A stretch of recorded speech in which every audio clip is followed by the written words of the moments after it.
चलिए, स्वागत है आप सभी का Shashi sir official YouTube channel में। स्टार्ट करते हैं आज का क्लास। आज हम लोग देखेंगे चैप्टर नंबर 11, लौट कर आऊँगा फिर। कवि हैं जीवनानंद दास, जो कि बांग्ला साहित्य में एक महत्वपूर्ण स्थान रखते हैं। और हम लोग जो कविता पढ़ने जा रहे हैं ये बांग्ला भाषा की कविता है, बांग्ला कविता ही है। और इसको हिंदी में अनुवाद किया है, इसका हिंदी में ट्रांसलेट किया है प्रयाग शुक्ल ने, जिसको हम लोग हिंदी के माध्यम से पढ़ रहे हैं। ये वास्तव में बांग्ला कविता है, ठीक है। चलिए देखते हैं कविता की पंक्तियाँ। खेत हैं जहाँ धान के, बहती नदी के किनारे, फिर आऊँगा लौटकर एक दिन बंगाल में। इसका अर्थ, कवि कह रहे हैं कि जिस बंगाल की धरती पर धान के हरे भरे खेत हैं, जिस बंगाल की धरती पर नदियाँ बहती हैं, उस बंगाल में मैं एक दिन लौट कर आऊँगा। अर्थात मैं अगले जन्मों में भी लौट कर आऊँगा। अगले जन्मों में भी मैं जन्म कहाँ लूँगा? बंगाल की धरती पर। नहीं शायद होऊंगा मनुष्य तब। कवि कह रहे हैं कि हो सकता है मैं अगले जन्मों में मनुष्य ना बनूं। किस बात की गारंटी कौन लेता है कि अगले जन्म में हमारा जन्म जो है किस योनि में होगा?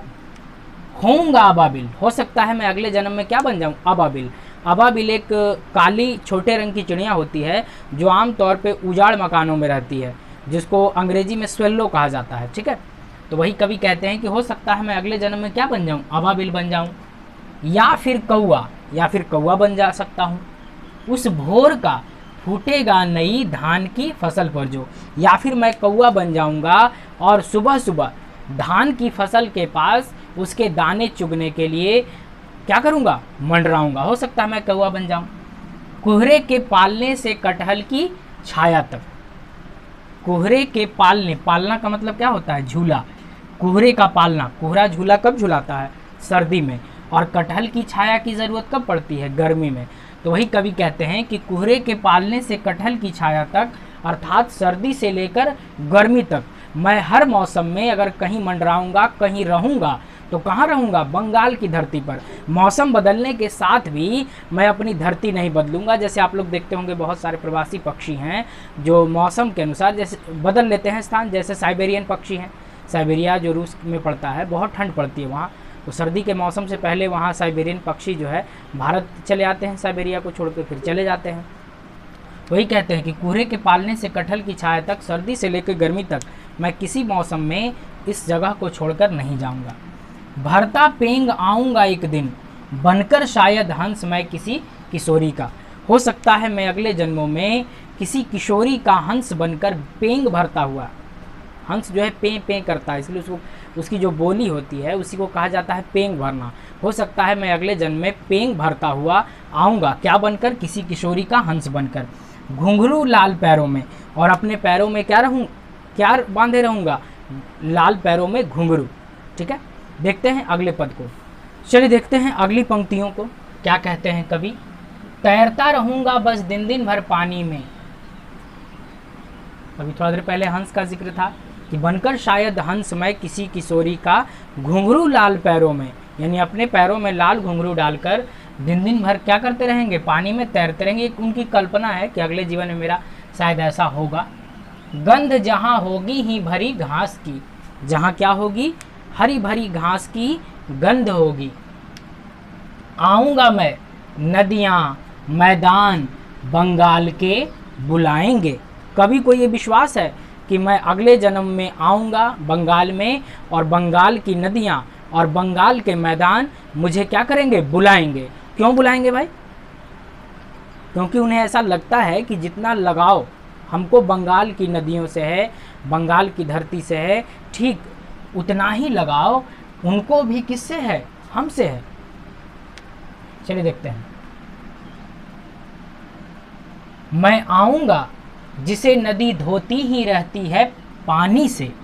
कवि कहते हैं कि मैं उस धरती पर, उस बंगाल में फिर से लौट कर आऊँगा जिस बंगाल की धरती को नदियाँ क्या करती रहती हैं? अपने पानी से धोती रहती हैं।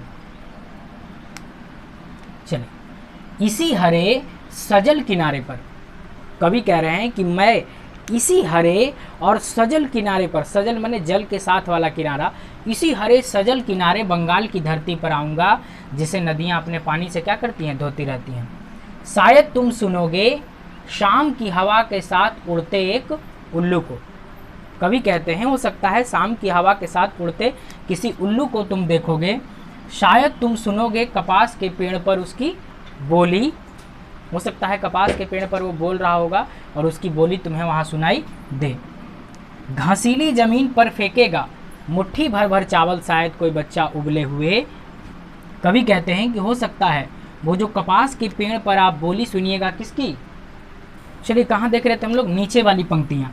शायद तुम सुनोगे कपास के पेड़ पर उसकी बोली, यानी कवि कहते हैं कि हो सकता है वो जो उल्लू होगा जिसकी तुम बोली सुनोगे, हो सकता है ये कवि हो और हो सकता है तुम पहचान नहीं पाओ। घसीली जमीन पर फेंकेगा मुट्ठी भर भर चावल, शायद कोई बच्चा उबले हुए। हो सकता है घसीली जमीन पर कोई बच्चा उबले हुए चावल फेंकेगा और उसको चुगने के लिए, उन चावल के दानों को चुगने के लिए चिड़ियों का झुंड टूट पड़ेगा। हो सकता है उस झुंड में कौन हो, कवि जीवनानंद दास हो, लेकिन आप तो जान पहचान नहीं सकिएगा, उनको जान नहीं सकिएगा। चलिए अंतिम 2-3 पंक्तियां हैं उसको हम लोग देख लेते हैं। चलिए देख लेते हैं अंतिम पैराग्राफ को। अंतिम पैराग्राफ में कवि क्या कहते हैं, देखोगे रूपसा के गंदले पानी में। रूपसा वहाँ की एक नदी विशेष है जो बहुत प्रदूषित, बहुत गंदगी भरी रहती है, इसीलिए उसके विषय में बताते हैं कि देखोगे तुम रूपसा के गंदले पानी में, नाव लिए जाते एक लड़के को, उड़ते फटे पाल की नाव। कवि कहते हैं कि हो सकता है मैं अगले जन्म में जो है मल्लाह के घर जन्म लूँ, एक गरीब मल्लाह के घर जन्म लूँ, और हो सकता है कि मैं उड़ते फटे पाल का नाव लिए रूपसा के गंदले पानी में भी क्या करता रहूं, नाव चलाता रहूं। लेकिन उस कंडीशन में भी, उस परिस्थिति और उस स्थिति में भी मेरा जन्म कहाँ होना चाहिए, बंगाल की धरती में। इतना ज़्यादा लगाव है बंगाल से। लौटते होंगे रंगीन बादलों के बीच सारस। कभी कहते हैं रंगीन बादलों के बीच कौन लौट रहे होंगे, सारस। अंधेरे में होऊंगा मैं उन्हीं के बीच में देखना। कभी कहते हैं कि रंगीन बादलों के बीच सफ़ेद सारस अपने घर को शाम में लौटते होंगे। उन बादलों को चीरकर जो सारस का झुंड जाता होगा, हो सकता है उस सारस के झुंड के बीच कौन हो, कवि जीवनानंद दास हो। लेकिन कवि कहते हैं कि उन्हीं के बीच में देखना, और कहाँ, अंधेरे में होऊंगा। यहाँ अंधेरे में होने का अर्थ है कि तुम देख कर भी मुझे पहचान नहीं पाओगे। देखोगे ज़रूर लेकिन पहचान नहीं पाओगे। अंधेरे में होने का यही अर्थ है। यानी कवि कहते हैं कि कौआ बना दो, उल्लू बना दो, हंस बना दो, अबाबिल बना दो, चाहे गरीब मल्लाह के घर में मेरा जन्म दो, रूपसा के गंदले पानी में मैं नाव चलाऊंगा, लेकिन कंडीशन चाहे जो भी है, जन्म कहाँ होना चाहिए, बंगाल की धरती में होना चाहिए, बंगाल की भूमि में होना चाहिए। इतना ज़्यादा लगाव, इतना ज़्यादा प्रेम किससे है, बंगाल की धरती से है।